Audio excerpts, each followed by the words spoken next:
The under-23s are back in action on Monday, away at Emley.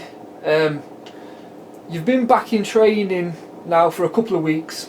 In terms of development, are there any specific goals or progression targets that you've been looking for in training and then that you want to see in this match, and also long term as well?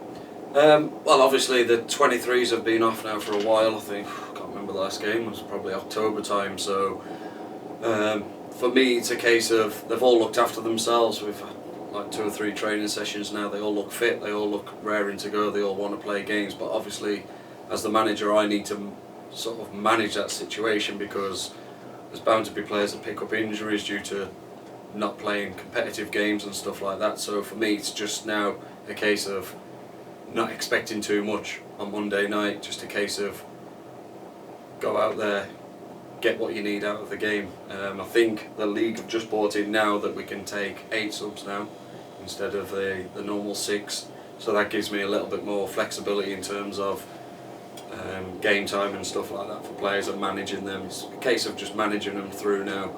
I mean, we've got 4 games coming up in April, so it's sort of going from nothing to straight into games, a lot of games coming up, so it's just managing them. But they're a great bunch of lads and they're all enthusiastic, they all want to play. So for me the progressions now is following them tracks that previous under 23 players have taken now, like to Vakil Francis, Kwame Boateng, Amir Ahmed. They're all playing professional now in Scotland or in Wales, so they've got to be looking at the bigger picture as well, not just from an under 23s level. Where do they want to be and how can we help them and how can they help themselves to get there? From the academy game, you mentioned that you were impressed with how the lads were trying to keep possession and play football. In terms of the under-23 season, from before the break, it might be a bit early, like you said, it's the first game back, but what do you want to see specifically in their game from this game on Monday?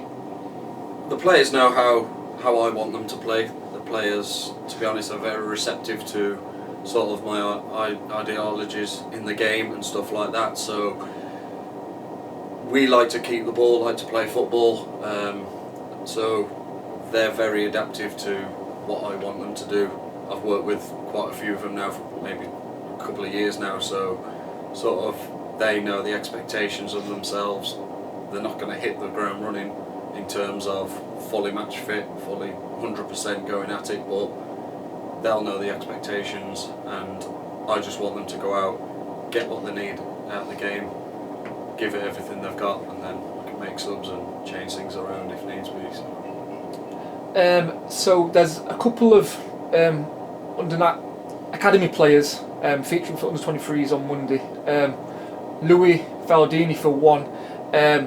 His 2 goals in the in-house game made me, for one, forget that COVID had suspended his game.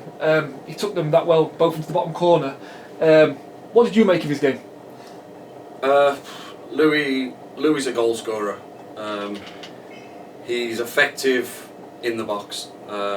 We know what we'll get from Louis.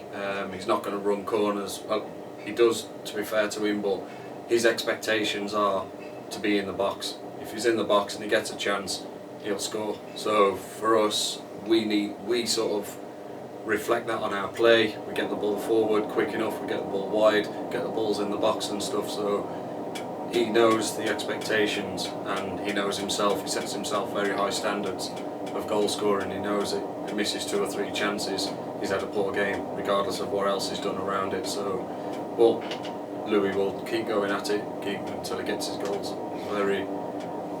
He's a miserable guy when it comes to not scoring. When he scored, he gets another spring in his step. So he's all about goals.